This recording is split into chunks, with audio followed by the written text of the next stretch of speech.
위코멘터리. 안녕하세요. 위코멘터리입니다. 이번 편에서는 북한과 구소련, 현 러시아와의 관계를 살펴보고자 합니다. 탈냉전 이후 러시아가 한반도에서 남북 모두와 균형 외교를 추진함으로써 북한은 러시아와 새로운 관계 설정을 할 수밖에 없게 되었습니다. 과거 냉전 시기 북한과 러시아는 전통적으로 사회주의권 안에서 협력 관계를 유지해 왔는데요. 1996년 북러 경제공동위원회 개최 등 경제협력 관계가 본격화되면서 북러 간의 정치 관계도 차츰 가까워지게 되었습니다.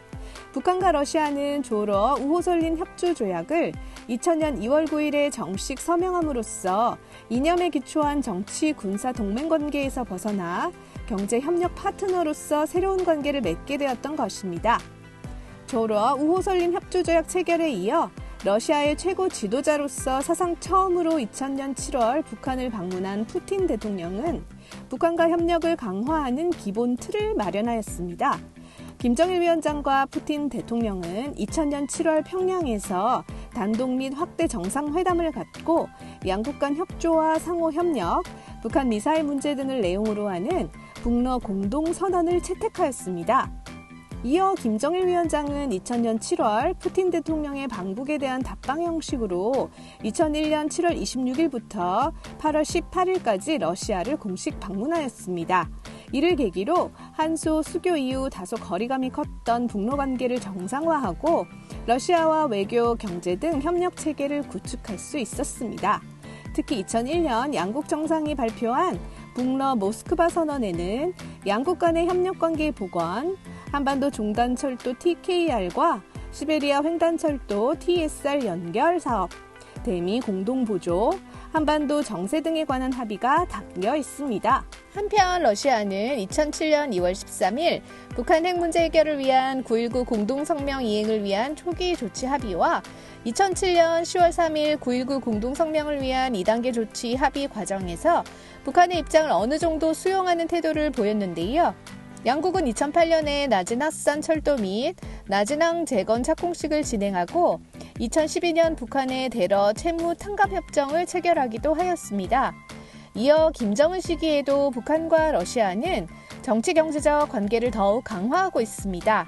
사실 2013년 2월 북한의 제3차 핵실험에 대한 유엔 안보리 대북제재 결의안에 러시아가 찬성함으로써 북러 관계는 소원해진 듯 보였지만 2014년에서 2016년 북러 경제공동위원회를 개최하고 북측 고위 인사들이 매년 러시아를 방문하는 등 북한과 러시아의 긴밀한 친선 관계는 지속되어 왔었는데요.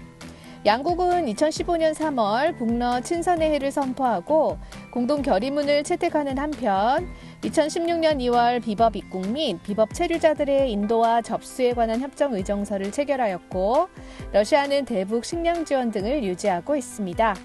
또한 양국 간의 경제 교류도 증가하는 추세입니다. 러시아는 2016년 7월에 북중러를 연결하는 도로와 해상국제관광노선 개통에 합의하고 나즈나산 간 도로를 개통하였으며 낮은 블라디보스톡 간 항로 개설 및 정기 노선 운항을 위한 행정 절차를 진행하기도 하였습니다.